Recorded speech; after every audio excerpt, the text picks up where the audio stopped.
كل خبر سيء بتسمعيه، كل موقف وحش بتدخلي نفسك فيه، حتى لو انتي مش طرف، كل معاملة سيئة انتي بتسمحي بيها، كل الغضب والحزن اللي بتغضبيه على حاجات تخص الناس تانيين بيمتص من طاقتك ومن قدرتك انك تكملي اليوم. انتي كل يوم بتصحي بيبقى عندك زي مخزون معين من الطاقة، زي البطارية، خلينا نقول ان هي بطارية، زي اي بطاريه، زي بطاريه الموبايل، زي بطاريه اي حاجه في الحياه. البطاريه دي خلينا نقول ان هي مشحونه 90%. صحيتي من النوم واديتي نفسك باور ان انتي تقومي من النوم، تتحركي من على السرير وتبداي الحاجات البسيطه اللي بتعملي بيها يومك. خلينا بقى نقول ان البطاريه دي قلت مثلا 2-3%. قمتي، فطرتي، صليتي، لبستي، جهزتي بشرتك او حطيتي ميك اب لو بتحطي، فكده انت عملتي مجهود في اليوم والبطاريه دي قلت شويه، بس قلت شويه طبيعيين على قد المجهود اللي انت بذلتيه. خلينا نقول بقى ان انت نازله مثلا من البيت، مامتك او حد من اخواتك افتعل معاكي مشكله ما، ممكن تكون على حاجه تافهه جدا، زي ما احنا ده اللي موجود في حياتنا كلنا، ان ممكن ساعات مشاكل تتعمل من حاجه تافهه جدا، انتي واولادك، انتي وجوزك، انتي واخواتك، انتي وباباكي ومامتك، انتي والجيران. خليني اقولك ان ردة فعلك للمشكله دي سواء داخليا او خارجيا هتمتص من البطاريه اللي انتي هتكملي بيها اليوم. وكل ما كانت ردة فعلك اقوى سواء خارجيا او داخليا، كل ما البطاريه هتقل نسبه اكبر. يعني مثلا لو انتي من الاشخاص اللي بتستفزي بسرعه، على فكره انا كمان بحس بالاستفزاز بس من اشياء معينه، يعني بتعصب جامد جدا بس من اشياء معينه، باقي الحاجات اصلا ما بركزش فيها يعني. وده على فكره من اكبر الاسباب اللي بيخليني افضل العزله عن ان انا ابقى مع ناس او عايشه مع ناس. بس خلينا نرجع للنقطة دي بعدين، اللي هي نقطة العزلة. الفكرة ان البطارية دي لما تنزل بسبب مشكلة او حاجة حصلت، ممكن تكوني مثلا سقتي وحد مثلا رمى عليكي كلمة او ضايقك بالكلام، ممكن تكوني مثلا ركبتي وسيلة مواصلات وحد مثلا قالك كلمة تضايقك او بصلك بصة مش حلوة، واحدة بصتلك بصة مش حلوة مثلا، روحتي الشغل فمديرك مثلا كان متعصب منك او مديرتك متعصبة منك، يعني احداث سيئة من اللي بتحصل العادية. عارفة ان انتي هتيجي مثلا بعد الظهر وتحسي ان انتي عايزة تنامي، وبعد كده فتحتي مثلا في البريك بتاعك، او لو انتي في مدرسة او في شغل او حتى قاعدة في البيت، فتحتي مثلا السوشيال ميديا وقعدتي تقلبي ولقيتي بقى اخبار عن جزيرة بيقتلوا فيها مش عارفة مين الاطفال، ومش عارفة مين بياكل مين، ومين بيغتصب مين، واصل واحد قتل مراته وما خدش اعدام، وواحد مش عارفة عمل ايه في مين وما حصلوش ايه، وفي اليابان في حادثة حصلت، وفي السويد واحدة وقعت من البلكونة. وبعدين يطلع لك الناس بتاعة التخويف ويقولوا لك ان العالم خلاص بقى وحش والعالم مش هيشوف ايام حلوة تاني، وتستمر بقى العجلة، يطلع لك اخبار سيئة واقتصاد هينهار والذهب هيطلع والذهب هينزل وهنفتقر وهنختني، اصل اقتصاد العالم هينهار، اصل اللي معاه دولار يلحق يبيعه واللي معاه عقار راح في داهية، اصل الدين ده صح، اصل الدين ده غلط، وكل حاجة في الحياة اصبحت سودة. فانتي بقى يا حبيبتي قاعده تتفرجي وتمتصي كل ده، ويخش كل الافكار دي فجأة لخلايا مخك، ويتكون عندك افكار ان الناس كلها بقت شريرة والدنيا كلها شر والشر بينتصر على الخير. ما هو انتي طبيعي انتي شايفة سواد قدامك، انتي شايفة كل الاخبار سيئة، كل الحاجات سيئة، كل الحاجات عمالة تتراكم ورا بعضها، فحرفيا انتي بطاريتك دي هتنزل. يعني انتي اصلا لو كلتي بعد كده يبقى حلو قوي. مرة اتفرجت على فيديو لولد أجنبي أنا بحبه جدا بس مش فاكرة اسمه، أو أنا أصلا ما باخدش بالي من اسمه. الولد ده كان بقاله تقريبا 180 يوم متعافي، هو الفيديو مشهور، متعافي من الافلام الاباحيه، وقال ان هو في يومه كان بيبقى عنده باور جدا وعنده وقت وعنده جهد يعمل كذا حاجه، بس كان دايما لما مثلا تيجي الفكره دي في دماغه وهو يتفرج كان بعدها ما بيعملش اي حاجه في الحياه، حتى لو اليوم لسه في اوله، يعني حتى لو اليوم لسه بدري هو ما بيبقاش قادر اصلا يعمل حاجة تاني، خلاص هو بيبقى بعد كده مثلا عايز ينام، عايز ياكل وينام. حتى لو ما نامش هو ما بيبقاش عايز يعمل حاجه، يعني ما بيبقاش عنده جهد يقوم يعمل حاجه، لان هو قال كده يعني. المهم ان هو لما راح لدكتور نفسي وكده، الدكتور قال له ان هو بيخلص كل طاقته اللي في اليوم في حاجة واحدة بس، فما بيبقاش عنده باور ان هو يعمل حاجة تانية في الحياة، يشتغل بقى ويقابل ناس وينزل ويطلع ويمشي ويلعب رياضة ويطبخ. فهي دي نفس الفكرة، انت لما بتستهلكي طاقتك على حاجات كتير مش هيبقى عندك وقت لنفسك. وانت لو ما عندكيش وقت تشتغلي على نفسك، فهو انت اصلا ما بتعمليش اي حاجة. حتى لو انتي حتى لو انتي اخت، حتى لو انتي بتشتغلي شغلة معينة، انتي لازم يكون عندك وقت ليكي، لان هو ده اصلا الهدف من الحياة. الهدف من الحياة ان احنا نتزكى، الهدف من الحياة ان احنا نطور من نفسنا، الهدف من الحياة ان الانسان يرتقي من وعي لوعي اعلى، من مرحلة لمرحلة اعلى. فلو انتي بتشتغليش على نفسك، فانتي اصلا ما بتسعيش ان انتي تعملي حاجة لنفسك، فانتي كل حاجة تانية بتعمليها مش هتخليكي سعيدة ومش هتوصلك لأي حاجة. فاللي أنا عايزة أقوله لك إيه؟ ما تخلصيش طاقتك بدري. يعني لما يبتدي اليوم ما تحطيش كل الحاجات في أول اليوم. أنا عايزة أول اليوم أعمل كذا وكذا وكذا، والأولاد وإخواتي وأهلي وبيتي وجوزي والشغل والفلوس، وهتفرج على تيك توك 5 ساعات، وهعمل 4 حاجات مع بعض، هروق وهذاكر للولاد، وهتفرج على فيديوز وانا بذاكر للولاد، وهبقى مشغله التلفزيون على وصفه انا عايزه اتعلمها في الطبخ جديده مثلا، وفي نفس الوقت بحضر لشغل بكره. الحياه المتنشنه دي بتستهلكك، انت هتيجي كمان 3 4 ساعات مش هتبقي قادره تعملي حاجه. بالذات بالذات بالذات لو انت خليتي الحاجات دي كلها متراكمه مع بعض في وقت، في اول اليوم، لان دي غلطه انا بعملها طول حياتي. انا انسانه بحب النهار جدا جدا جدا. انا بحب الصبح وبحب الشمس وبحب النور وبحب الاضاءه.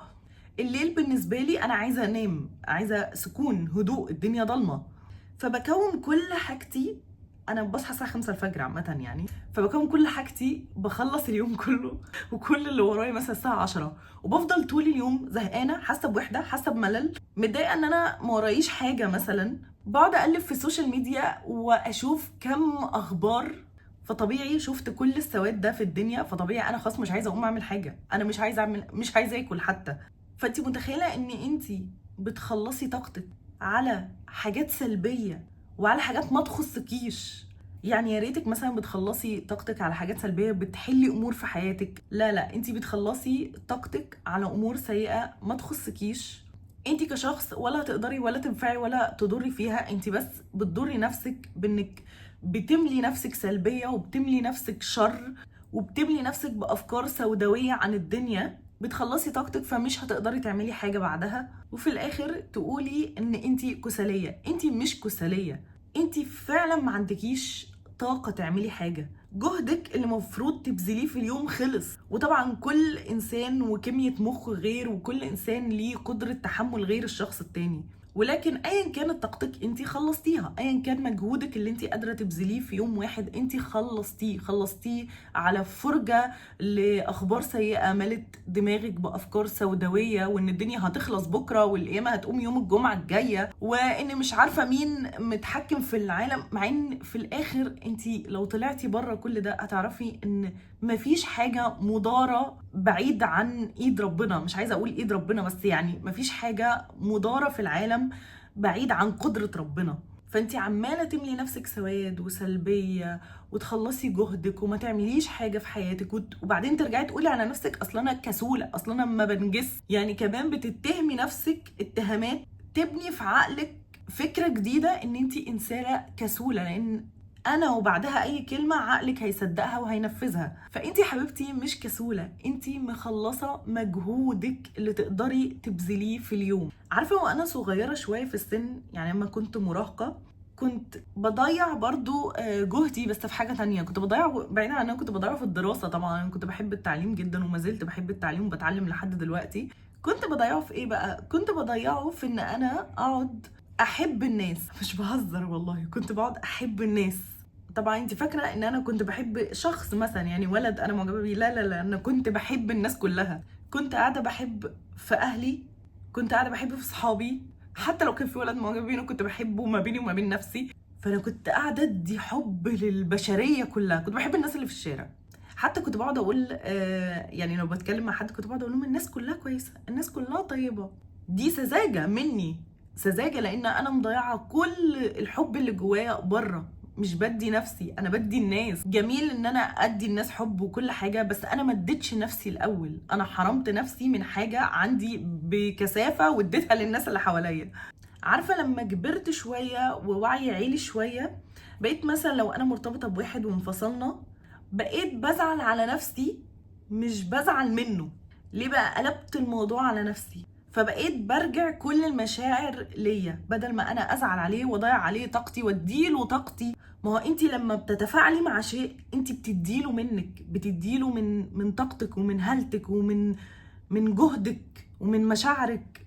فانا بدل ما ازعل عليه انه مشي او افكر هو ليه عمل كده او ازاي عمل كده، انا برجع المشاعر ليا. هزعل بس هزعل على نفسي، هزعل ان انا مشاعري اتجرحت، هزعل ان انا، لكن مش هفكر فيه. هو انسان تاني، انا ماليش دعوه بيه دلوقتي. فلما بزعل برجع ازعل على نفسي. لما وعي عيلي دلوقتي اكتر، وبقيت فاهمه ان اي حاجه بتاخد من جهدي ومن عقلي وبتتخزن في عقلي الباطن بطريقه انا ما احسش بيها، بقيت اول ما اشوف مثلا انا بتفرج على اي بلاتفورم على السوشيال، بشوف الترندات، بشوف انا واحده بتكلم في الميك اب وفي الوعي فبتفرج. اول ما احس ان انا شفت حد مش مرتاحه له او بيتكلم بطريقه سلبيه، الفيديوهات المنتشره بطريقه، حتى الهزار بقينا بنهزر ان احنا نحس، ان احنا فقر. الكوميكس اللي بتتعمل ان 26 زي 25 و25 وحشه زي 24. الناس اللي بتطلع تخوف من كل حاجه، خافوا من ده انتوا بقيتوا مخوفين الناس من الدين. خافوا من الدين، خافوا من الطاقه، خافوا من الخروج، خافوا من القعده في البيت.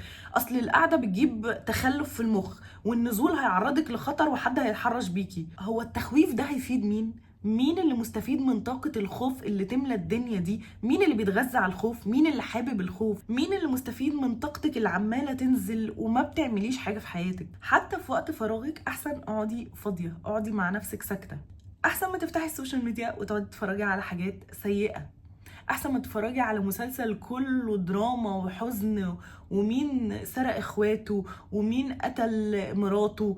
لما تتفرجي على حاجه اتفرجي على حاجه ما فيهاش كلمات سيئه، ما فيهاش كلمات جارحه. مش بقولك تغفلي عينك عن الحياه وتقولي لا الدنيا كلها خير ومفيش حاجه وحشه، لا طبعا، لان دي سذاجه. ولكن كل اللي انا بقوله لك ولو فادني انا شخصيا في حياتي، لما تلاقي حاجه هتسحب من طاقتك كتير جدا جدا جدا وانتي مش مستفيده، بعد اذنك حافظي على طاقتك لنفسك، حافظي على جهدك وعلى المجهود البدني والعقلي اللي تقدري تبذليه في اليوم لنفسك. فيدي بيه نفسك، وصدقيني انت لو فدتي نفسك بعد كده هتفيدي اللي حواليكي وهتفيدي اسرتك وهتفيدي المجتمع وهتفيدي الكل في الاخر. فبدل ما تهدري طاقتك على الحزن على الاخرين والاسى للاخرين والاخبار السيئه والاخبار السلبيه، ابذلي طاقتك لنفسك، ابذلي جهد ليكي. وقبل ما انهي الفيديو خليني اكلمك عن موضوع العزله، علشان انا ذكرته في الفيديو.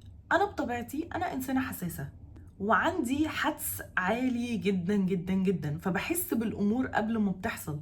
لما ببقى مع ناس طاقتها مش حلوه بحس بالطاقه دي، لما ببقى مع ناس طاقتها كويسه بحس برضو بالطاقه دي. فبقيت مؤخرا لما احس ان انا هكون موجوده مع ناس او في مكان او مع اشخاص هياخدوا طاقتي مني وهيخلوني انا مش قادره اعمل حاجه في الحياه ليا او لغيري او لنفسي، وزي ما تقولي ايه يعني بيسموهم مصاصين الطاقه.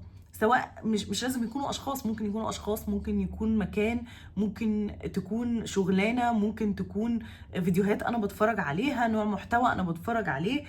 لما بلاقي حاجة هتسحب مني طاقتي، هتخليني نايمة او مش قادرة اعمل حاجة او اقول على نفسي كسولة او مكسلة يعني، بقيت بختار ان انا انعزل عن الحاجة دي. بقيت بختار ان انا ارجع طاقتي لنفسي واركز على نفسي بدل ما اركز على بره. وجربي كده يومين 3 ورا بعض، اول ما تشوفي حاجة حاسة ان هي سيئة او حاسة ناحيتها، لان على فكرة الاحساس ليه معنى، المشاعر ليها معنى.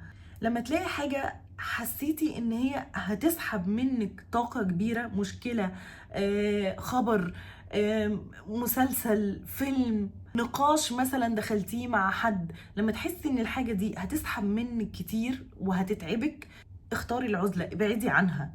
لان انا لما عملت كده انا ارتحت. وحتى لو حسيتي ان العزلة طولت، اعرفي ان من الاحسن ليكي انك تكوني في عزلة عن ان انتي تتعرضي للسيء او لشيء يضغطك في الحياة. لان الضغط النفسي في الاخر والمجهود الزيادة وانك ما تعمليش حاجة في حياتك بعد كده تتعبي نفسيا وتحسي انك كسول وتحسي انك ما بتنجزيش، لان الانجاز ده من احتياجات الانسان. في الاخر للاسف على الغالب هينتهي بيكي الامر لامراض جسدية.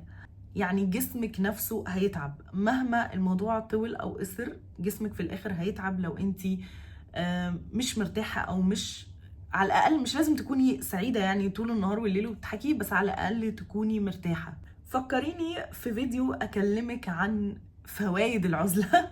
انا كده اكون خلصت الفيديو بتاع النهارده. لو عجبك نوع المحتوى ده ما تنسيش ان انت تعملي لايك للفيديو، وكمان تعملي سبسكرايب او اشتراك للشانل علشان تشوفي كل الفيديوهات الجايه. وزي ما انا دايما بحاول ان انا اشتغل على نفسي من بره ومن جوه، انا بوصل لك الحاجات اللي انا بوصل لها او بعرفها بطريقه انت تستوعبيها، واحاول ان انا افيدك على قد ما اقدر. اشوفك على خير في الفيديو الجاي.